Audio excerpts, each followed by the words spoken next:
Hello my dear friends, welcome to legal galaxy and myself Vamisha. आज मैं फिर आप लोगों के सामने हाजिर हूँ एक ऐसे चीज़ को लेकर के जो आज इस समय बहुत ज़्यादा आप लोगों को डाइवर्ट कर रही है कि आखिर में हमें करना क्या चाहिए। क्योंकि राइट डिसीज़न लेना ज़रूरी उस वक्त हो जाता है जब हमारे पास बहुत सारे रास्ते होते हैं।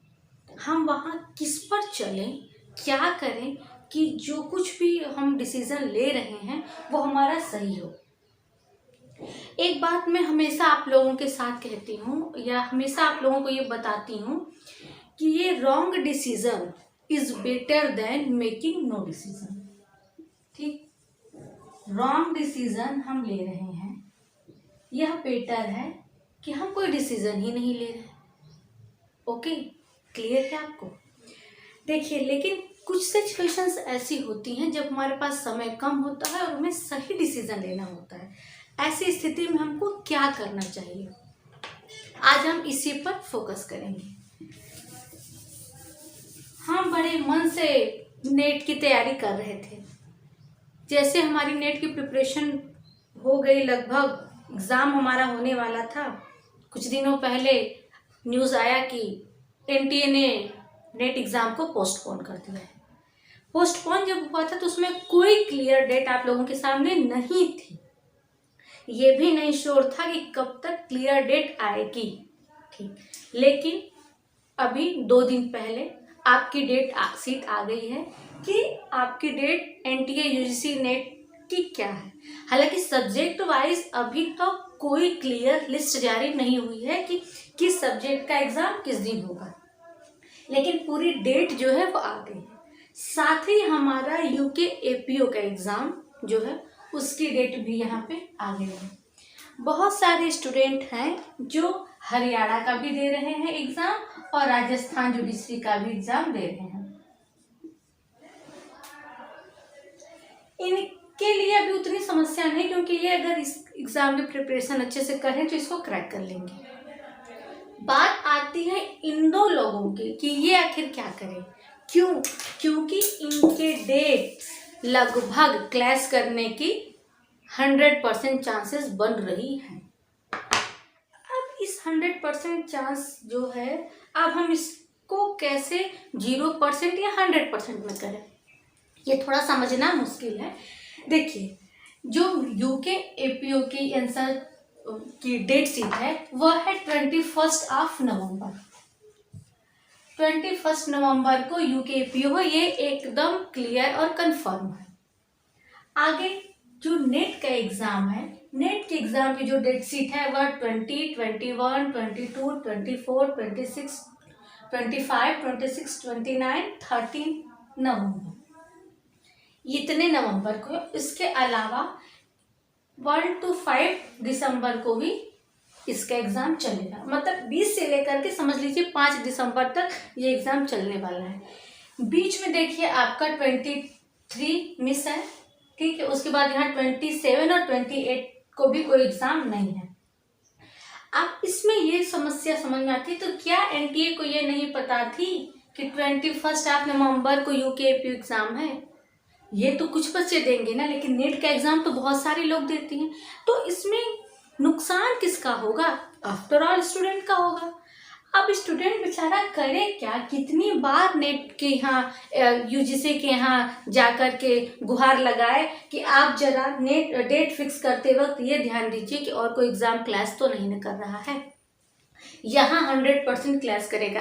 अगर कहीं, हालांकि अगर पिछले आप 2-3 बार का देखें एग्जामिनेशन की डेट, तो जैसे ही नेट का एग्ज़ाम स्टार्ट होता है उसके लगभग दूसरे दिन लॉ का पेपर का एग्ज़ाम होता है।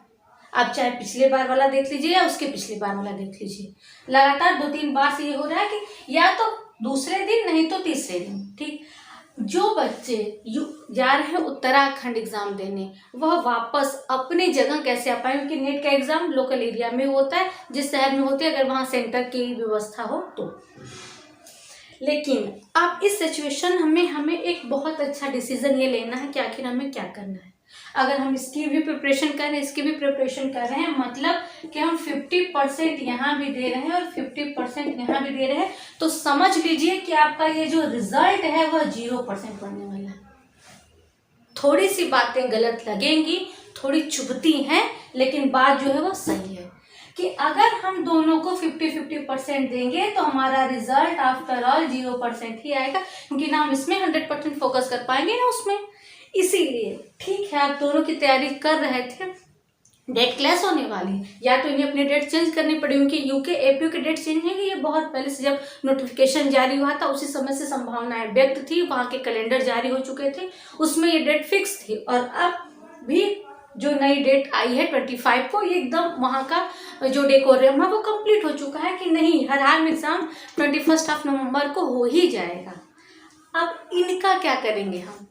ये लॉ के स्टूडेंट के लिए सबसे बड़ी समस्या है कि ये दूसरे दिन ये सोच सकते थे कि चलिए 21-22 को भी हटा करके वो इकट्ठा 24 या 25 को रख सकते, ताकि बच्चों को आने और जाने में दिक्कतें ना हो। 20 को होगा नेट का एग्जाम तो भी दिक्कत है, 22 को होगा जो है यूके एपीयू का एग्जाम तो भी दिक्कत है।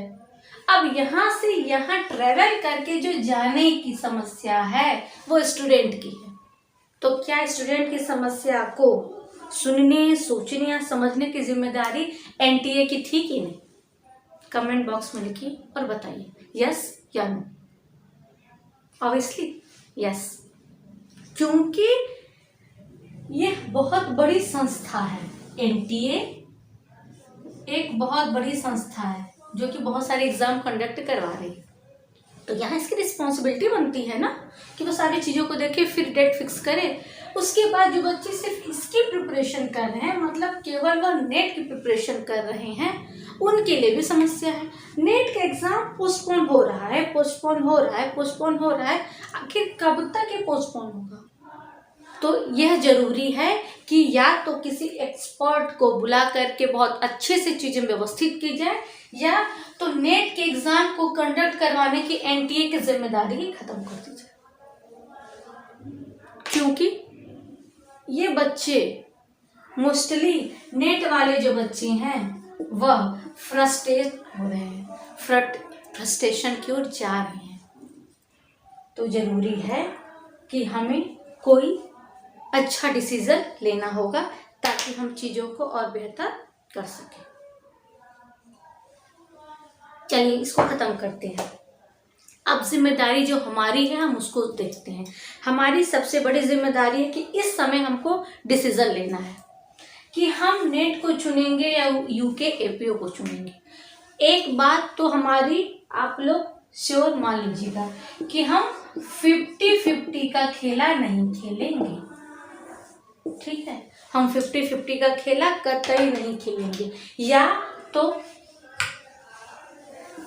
हम 100% इधर देंगे, या तो हम 100% इधर देंगे, या तो हम 100% इधर देंगे। हम 50-50 नहीं करेंगे। 50-50 करने का मतलब है कि कुछ नहीं हो पाएगा, ना हम इधर के रहेंगे ना इधर के रहेंगे। ठीक है, दोनों एग्जाम देना और दोनों में फेल होने से कहीं ज़्यादा बेहतर है कि हम किसी एक एग्जाम को दें, उसमें अपना 100% दें और उस एग्जाम को क्रैक करें। ठीक, इसलिए मेरा यह सुझाव है उन स्टूडेंटों से जो स्पेशली एलएलएम के स्टूडेंट हैं, या तो उनका एलएलएम फाइनल हो चुका है या तो अभी वह अपीयरिंग दे रहे हैं। जो स्टूडेंट एलएलएम के हैं उनके लिए बेस्ट ऑप्शन है कि भैया तुम नेट दो, नेट ही दो। हर साल स्टेट के एग्जाम निकलते रहते हैं, सेट एग्जाम होता रहता है, जुडिशरी हो, एपीओ हो, और भी एग्जाम आते रहते हैं। लेकिन इस समय ये स्टूडेंट फ्रस्ट्रेट हैं, तो इनके लिए मेरा यही सुझाव है कि आप लोग सारी चीज़ों को छोड़ दीजिए, सारी परेशानियों को ठंडे बस्ते में डाल दीजिए और पूरे मन से अपना 100% लगाइए और आप नेट का एग्ज़ाम दीजिए। This is my personal opinion. आपका ओपिनियन दूसरा हो सकता है, हाँ, लेकिन ये हमने सिर्फ उनके लिए कहा है जो लोग एलएलएम कर चुके हैं, क्योंकि एलएलएम करने के बाद लोगों का जो मेन पर्पज होता है वही होता है कि वह एकेडमिक में जाना चाहते हैं, और एकेडमिक में जाने के लिए नेट तो माई बाप है, समझ लीजिए। बिना नेट के कुछ भी होने वाला नहीं है। तो आप पहले पूरे मन से एनटीए यूजीसी नेट की तैयारी कीजिए, इसको पोस्टपोन कर दीजिए। ये मेरा पर्सनल व्यू है, ठीक।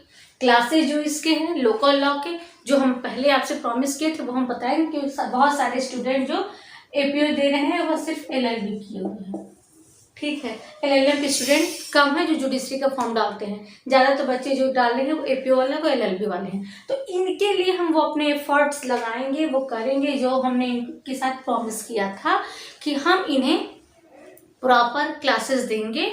और स्पेशली यूके पुलिस एक्ट जो है उसकी हम प्रॉपर क्लासेस लेंगे और करवाएंगे।